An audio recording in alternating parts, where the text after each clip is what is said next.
What's going on YouTube? This is Drano's back at it again, bringing you another episode in the Miami Hurricanes Dynasty here on Ncaa 14. Appreciate you guys rocking with me as always. So as you guys can see, going into a rivalry game here, annual rivalry against Florida State, who actually they are having a nice season so far up to this point, ranked number 17, and I believe it showed that they were 5 or 6-0 or something along those lines. But as you guys can see, we're coming in at number 2, just slightly behind Texas A&M, and just as always, just kind of showing you guys the landscape of college football. Kind of surprising to see Michigan in the top, almost in the top. Actually, they are top 10 with a 3-2 record. Kind of interesting to see. I wonder if maybe they just had some really quality losses, which, I mean, even then, I mean, there's still some one-loss teams that I feel like are better than them at this point. But as you guys can see, looking at the Heisman watch, kind of surprising to see D'Eriq King there, to be honest with you guys. I mean, he's been, very up and down, needless to say, this year. But nonetheless, he is still getting some recognition for putting up numbers at this point. So as you guys can see, just looking at how our teams compare there, we actually are taking on Florida State on the road, so obviously this will prove to be quite the challenge. I mean, I know, I want to say in real life, I believe Miami has won the last 3 games against Florida State leading up to this point, but as you guys can see, Florida State, surprisingly, they are ranked at the top of the Atlantic, and we actually come in at the top of the Coastal. However, you do see Georgia Tech right behind us. Can't afford to slip up there, and then also followed by Virginia Tech. So definitely top heavy, to say the least, in the conference. At least on our side anyways. It's kind of, like I said, kind of surprising to see Clemson behind Florida State. You really wouldn't think to, or you wouldn't really expect that, especially with with them having the talent that they had coming into this year. But nonetheless, this game isn't about Clemson. It's about us versus Florida State on the road. Hopefully D'Eriq King can kind of clean up his performances recently. I know kind of the turnover bugs kind of been the biggest concern, at least on the offensive side of the ball. And then sometimes defense, we just blow some coverages, whether it be with our DBs playing press man or whatever it may be. So as you guys can see, we are at Doak Campbell Stadium, or as I like to call it, Hard Rock North in this case. So as you guys can see, Florida State led by Blackman, who's actually still coming back. I want to say he is a senior coming into this game, so his last opportunity to really do anything against Miami this year. I think ever since he's been there, I don't think he's actually done a heck of a lot. But as you guys can see there, he takes the sack, and our defense gets us off the field. So definitely quite the start. Definitely the way we want to go ahead and get started coming into this game. Definitely want to put a lot of pressure on them, and of course get the running game established. I feel like the last couple games we've played, it's been difficult just because for whatever reason our line's just not getting pushed. But as you guys can see, we definitely slip in the little mid screen there. One of our go-to little plays there whenever we need it, especially when we're facing pressure. And coming into this game, actually, we ended up switching to the SMU offense, which coincidentally is the same type of offense that Rhett Lashlee ran while he was at SMU. I think it's the same type of offense, if not very similar, at least in NCAA 14. So I just felt like with the air raid offense, it definitely got kind of stale. Didn't really have a whole lot of runs going into the, obviously besides your read options and things of that nature. But as you guys can see, definitely get the drive started off well, including converting that clutch fourth down on the catch by Tate Martell. But unfortunately not able to make anything happen there.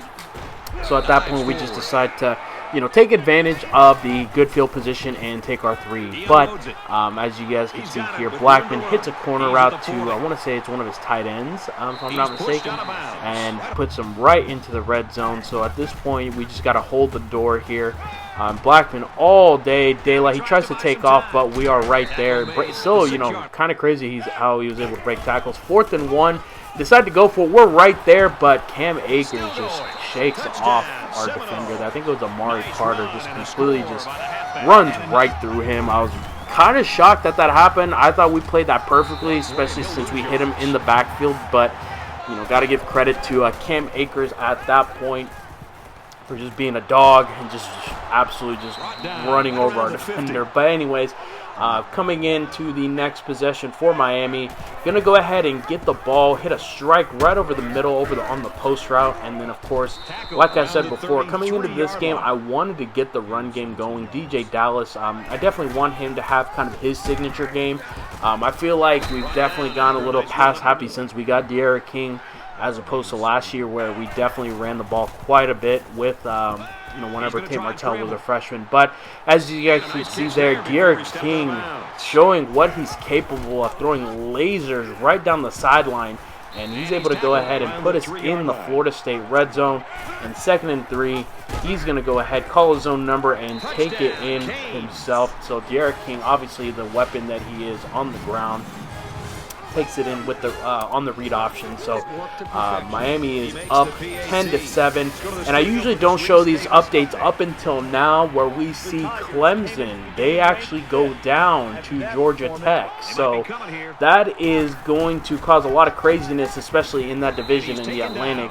So it looks like at this point, coming into this game, Florida State is now in the driver's seat in the Atlantic. So you could potentially, and I'm gonna be careful when I say this, but because I've said this in previous videos and it's almost cost me, but this could potentially be an ACC championship preview between Miami and Florida State. You know, the way that both teams are, you know, both teams are, you know, been playing up to this point. It would not surprise me, you know, if Florida State is able to keep things going, especially with picking up a big W against us. I mean, it wouldn't surprise me if we ended up rematching them in the ACC championship game. But at this point, we can't look that far into the future. So, as you guys can see, Florida State going in on their drive. Again, our defense really, you know, stepping up in clutch situations right there. So, able to go ahead, get the ball back.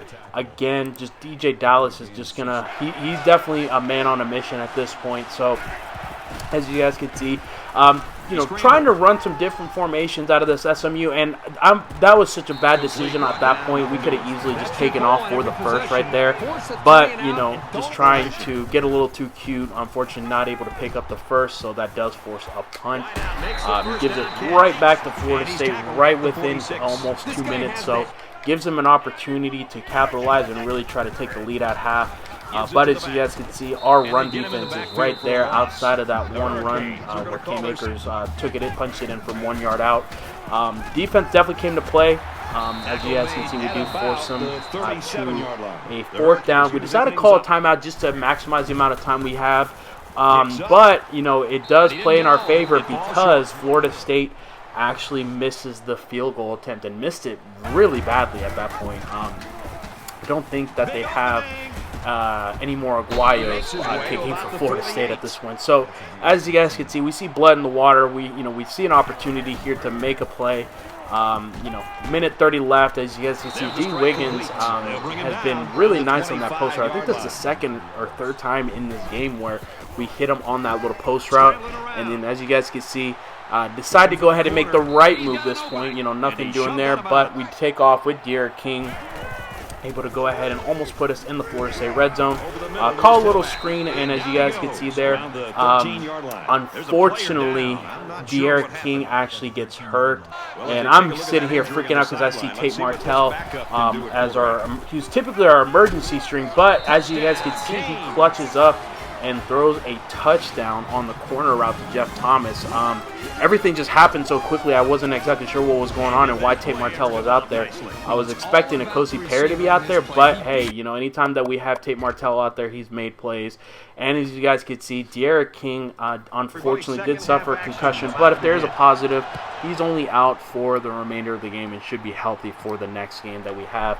So as you guys can see, our starting quarterback decides to go back out there on special teams for kick return, and he takes it all the way back for a touchdown. This is something that's unheard of. I don't think there's ever really been a game in college football where you see a college quarterback go and go on kick return and return a kick all the way for a touchdown, especially in a big game such as like this. So obviously with Martell doing that, it just brought life to the team, jump started the team on both sides, both offensively and defensively. But as you guys can see, Florida State driving again. The run defense came to play. Cam Akers really, for the most part, was just bagged this whole game. Just had nothing going on there.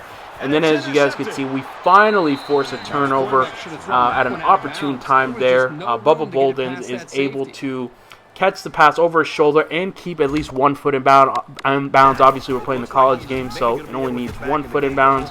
So at this point, for our offense, I could put Ncaa Perry in there just because with Tate Martell now being out of position technically, he's not able to audible, so that may complicate things. But I figured let's roll the dice, let's let it roll with Tate Martell, and if anything, if things get a little bit shaky, we'll put in Ncaa Perry in that case. But at this point, we're definitely going to try to lean on DJ Dallas. And then right here, read option, going to go ahead, handed the ball off to him, and he is in for the touchdown. I want to say, out of all the games we played so far this year, this is by far DJ Dallas' best game up to this point. So really, this is where we start to pull away, and it's imperative that we play and finish strong in this game, just because coming into this game, we're starting off a tough stretch where we're playing, if I'm not mistaken, we're playing against Florida State, then we're on the road at LSU, and then we're at home against Notre Dame. All, premier type games in this case. So it's really important that we finish strong and take that momentum going into the next week. Because like I said, we are on the road again at LSU. It's actually going to be a rematch of the season opener from a couple years ago, where LSU pretty much just blew us out in the Cowboys Classic. So hopefully, we have a little bit of revenge on our mind. And as you guys can see there, Tate Martell hurdles the defender, even though he probably didn't need to, and takes it in for 6. Tate Martell definitely having quite the game. The only thing that would have been crazy is if he could have gotten a receiving touchdown as well. I think he's got kick return touchdown, a passing touchdown, and a rushing touchdown. I think if he had a receiving touchdown, I think that might have been the first time in the history of college football where that really happened in this case. So, kind of crazy to, how everything has kind of developed, but at this point now that we have a comfortable lead, definitely don't want to get anyone else hurt, especially since we have our backup quarterback in technically. But as you guys can see there, DJ Ivy is able to make a play. And what was kind of shocking is whenever I was looking back at the total stats for the year, DJ Ivy actually leads the country in interceptions. I think he has like 5 or 6, which I was kind of shocked because he's been so up and down this year. But obviously that just goes to show the type of potential that he has on the defense. But as you guys can see there, Tate Martell, he wants to keep the foot on the gas and keep his foot on the gas and really just, curb stomp Florida State at this point, and putting it lightly. And as you guys can see here, Amari Carter able to go ahead and get an interception. And the thing that made me happy about this game is the fact that we played a clean game, no turnovers at all in the slightest. So played really, really well going into this game. And as you guys can see, just to put a cherry on top, we do go ahead and call the speed option, and Tate Martell again, just an overall just a playmaker all game. And then of course Christian Williams again, another interception. I think that's Blackman's 5th interception, and of course you see Williams starts to take it all the way, and that is that. So as you guys can see, the Miami Hurricanes win convincingly on the road at Florida State. So definitely a great win, guys. If you guys are still here at this video, I appreciate you guys coming through. If you guys did enjoy the video, I'd appreciate you guys hitting that like button. Definitely shows me, where I'm at in terms of making this content. Do have a couple things planned up my sleeves, especially with the draft rolling around, more for Madden. But be on the lookout for that. And also, of course, as always, subscribe and also hit post notifications just so you know exactly when it is that I post. And like I said, guys, coming into a tough stretch here, we're on to LSU. And until the next one, guys, this is Dre Knows, and I'm signing out. Peace.